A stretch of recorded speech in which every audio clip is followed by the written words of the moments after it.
Ta dini se mallkimi prindve zë shumë dhe po ashtu zemërimi tyre.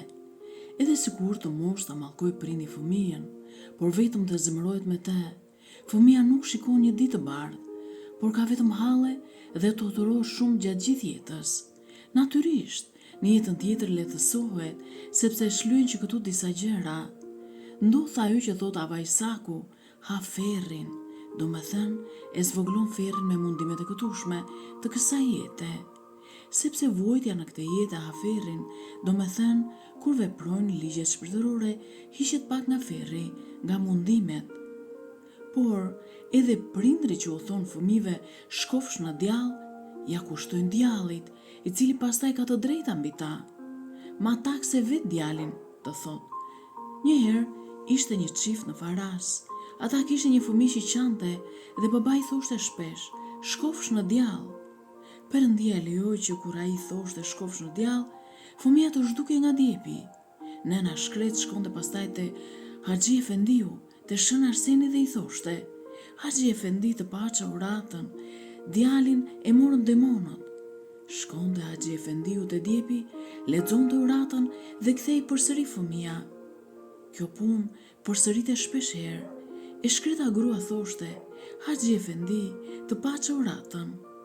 Si do t'i vi filli kësaj pune? Unë nuk lodhem të vi, ti lodhesh të më thrasësh, i thoshte gruas. Po djalli do të lodhet dhe nuk do ta marr me djalin. Kështu djalli nuk zhdukej me, por kur u rrit pastaj thoshin, shëmbulltyra e djalit. Ai bënte gjithë njerëzit lëmsh, çfarë nuk hoqi me të babai i tij. Ai shkonte te një fshatare i thoshte, filani tha kështu për ty. Shkonte te tjetri i thoshte, po të njëjta gjëra. Pastaj ata kapeshin e ziheshin njëri me tjetrin. Kur sqaroheshin shkonin tek ai për ta rrahur për dekje, por ai mashtronte deri aty sa që i bënte ti kërkoni falje. Kaq i djallëzuar ishte, shëmbulltyre djallit. Perëndia u kujdes që t'i shikonin edhe të tjerat ato që bënte dhe të vinin mend, të frenonin trurin dhe të ishin më të kujdesshëm me të.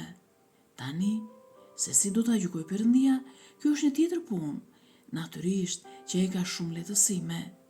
Pasuria më e madhe në botë është urata prindërore. Sikurse në jetën mërgërore, pasuria më e madhe është të kesh uratën e atit tënd shpirtëror. Prandaj shpesh thon, të kesh uratën e prindërve. Një nën kishte 4 fëmijë dhe shkreta qante me lot. Do të vdes, thoshte, me bring që nuk pash të martoj asnjë fëmijë. Lutu u atë. Vejusha jo, jetim ata, ndjeva dhime të madhe. U luta, por asgjë. Diçka ka në mes, thash me vete. Na kanë bërë magji, thoshin fëmijët e saj. Nuk është nga magjia, sepse kur është nga magjia kuptohet. Mos ju mallkov gjë nëna juaj, pyeta. Po atë, më përgjigjen. Nëna jon, kur ishim të vegjël, me që qem shumë të lëvizur, na thoshte vazhdimisht nga mëngjesi deri në darkë, kërcunj beçi. Shkoni, shkundeni nënën tuaj, u them, dhe i thoni t'i jap vetëm bekime. Brenda një viti gjysmë u martuan që të 4. Ajo shkreta ishte gruave dhe siç duket zemër ngushtë. Ata ishin të lëvizur, e pëlqisnin dhe ajo i mallkonte. Në qoftë se prindrit i mallkojnë fëmijët dhe ata ndërkohë vdesin, si do të çlirohen fëmijët nga mallkimi?